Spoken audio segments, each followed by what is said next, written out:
como há pessoas que ainda não veem que o Estado é só uma máfia que cresceu demais.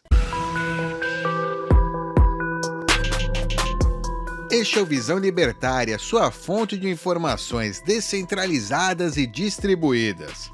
Um homem, até o momento não identificado, teve um infarto e morreu após ter seu carrinho de açaí apreendido, ser agredido e algemado pela Polícia Militar do Estado de São Paulo.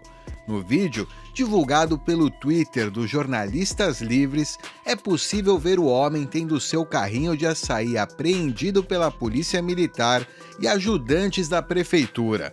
Logo depois, começa a confusão, quando os policiais agridem e tentam deter o homem, que cai no chão aparentemente desacordado e sem reação. Ainda podemos ver a esposa do homem desesperada, pedindo para os policiais soltarem seu marido, mas seus pedidos não são atendidos. De acordo com a publicação, o corpo do homem foi levado ao IML. Na escola, ainda muito cedo, nas aulas de história e posteriormente filosofia e sociologia, me foi ensinado o conceito de contrato social. Segundo tal ideia, o Estado surge por meio de um contrato feito entre homens que querem viver em paz na sociedade. Nessa linha de raciocínio, os homens, maus e incapazes enquanto indivíduos, precisam de um ser maior e mais iluminado para poderem prosperar em um ambiente seguro e com justiça. Esse ser maior é o Estado, e sua grande missão é ter o monopólio da arma e da administração da justiça para dirimir os conflitos que surgem entre os homens por causa de coisas como a escassez. Para se manter, esse ente, segundo as teorias contratualistas, teria o direito de cobrar impostos. Ou seja, os tributos não seriam uma imposição predatória, mas um direito lógico de uma instituição baseada nas melhores ideias de paz e harmonia. O fato de tais tributos serem uma contribuição forçada e quem se negar a pagá-la ser preso ou, no pior dos casos, morto, é só um meio daquilo que é tão bom ser sustentável. Mas cabe a seguinte questão: se o Estado é uma coisa tão boa e fruto da vontade das pessoas, por que as mesmas são coagidas a contribuírem para sustentar essa instituição? Ora, se algo é realmente bom, não precisa ser forçado. Na universidade aprendi outras teorias que buscam explicar o surgimento do Estado, mas teve uma que não aprendi em nenhuma instituição de ensino, onde fui obrigado a aprender aqui no YouTube, isso mesmo, no YouTube. Trata-se da teoria da conquista, e essa, para surpresa de muitos, não é nada mais, nada menos que a única teoria que encontra provas históricas e irrefutáveis, enquanto as outras não passam de abstrações filosóficas que não possuem nenhum nexo com a realidade.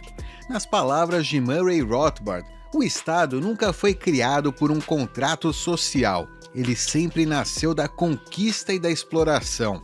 Um método de nascimento de um Estado pode ser ilustrado como segue nas montanhas da Ruritânia do Sul. Um grupo de bandidos se organiza para obter o controle físico do território. E, finalmente, o chefe do grupo se autoproclama rei do governo soberano e independente da Ruritânia do Sul. E se ele e seus homens tiverem a força para manter tal domínio por algum tempo, um novo Estado terá se unido à família de nações. E os que antes eram meros bandidos terão se transformado na nobreza legítima do reino. Sei que, assim como eu, a maioria das pessoas desse canal só conheceram a teoria do contrato social. É bem provável que muitos estejam ouvindo sobre a teoria da conquista pela primeira vez, e para esses indico a leitura das seguintes obras: Uma Breve História do Homem, de Hans Hermann Hoppe, O Poder, História Natural de Seu Crescimento, de Bertrand de Jouvenel, Anatomia do Estado, de Murray Rothbard, e qualquer livro de história de qualquer país. Paul Krawczyk, no livro Babilônia, a Mesopotâmia e o Nascimento da Civilização, mostra como a teoria da conquista é capaz de explicar o surgimento dos primeiros países e do primeiro império que o mundo conheceu. Os primeiros assentamentos humanos surgiram em torno da agricultura e pecuária. Primeiramente, sustentavam uma economia de subsistência e, posteriormente, começou a haver um excedente de produção, quando então surgiu o comércio.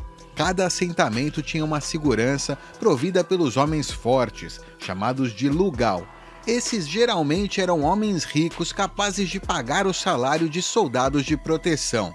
Infelizmente, como os recursos são escassos, alguns assentamentos começaram a cobiçar as terras de outras cidadelas mais geograficamente bem posicionadas e com terras mais férteis disponíveis. Sendo assim, alguns lugais resolveram se tornar criminosos, atacando e roubando outros assentamentos humanos. Posteriormente, esses assentamentos acabavam sendo unificados sob um governo. Os grupos derrotados tinham de pagar tributos exclusivamente pelo direito de viver. Também houve casos de lugais que, ao ficarem poderosos demais, simplesmente impunham um governo em sua própria cidade, alguns se utilizando daquela lógica circular ao serem atacados. Precisamos criar um estado para nos defender daqueles que querem criar um estado por aqui. Com a cooptação de homens tidos pela coletividade como espirituais, esses indivíduos conseguiram impor-se não como ladrões que eram, mas como descendentes dos deuses que os enviavam como presente aos seus povos para protegê-los e guiá-los nesta vida. Assim sendo, começaram a pregar que os tributos eram apenas um ato de agradecimento pela bondade dos deuses em abençoar o povo com generosos semideuses que nasciam para governar. No Brasil, o jurista, sociólogo, historiador, cientista político e escritor Raimundo Faoro escreveu o livro Os Donos do Poder, Formação do Patronato Político Brasileiro. Nessa obra, é demonstrado muito bem como se deu o processo de conquista aqui no nosso país. O livro descreve como a família real portuguesa e sua elite política desenharam uma sofisticada máquina de predação e parasitagem através de um Estado centralizador, empresário e patrimonialista. Agora podemos interpretar corretamente o fato narrado no início. Um homem honesto, pai de família, resolve que precisa trabalhar por conta própria para não morrer de fome.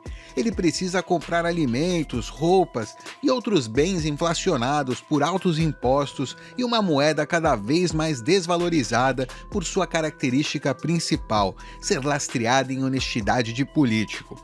Ele também não consegue o chamado emprego formal, cada vez mais raro por conta de excelentes intervenções estatais de gênios das ciências econômicas, como por exemplo a ex-presidente e economista Dilma Rousseff.